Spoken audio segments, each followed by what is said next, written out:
আল্লামা যখন ইন্তেকাল করলেন, আমি তখন মালয়েশিয়া থেকে যুক্তরাষ্ট্রে একটা কনফারেন্সে যোগ দিতে যাচ্ছি, কাতার এয়ারলাইন্সে। মালয়েশিয়া থেকে দোহাতে নামলাম। দোহায় যখন আমার ট্রানজিট, তখন শুনতে পেলাম যে আল্লামা বিদায় নিয়েছেন।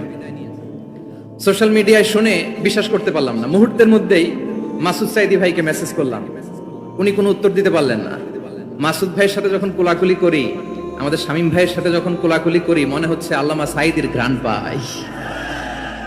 শরীরটা লিটারালি কাঁপছিল, নিজেকে মানাতে পারছিলাম না, বিশ্বাস করতে পারছিলাম যে আসলে আল্লামা বিদায় নিয়েছেন।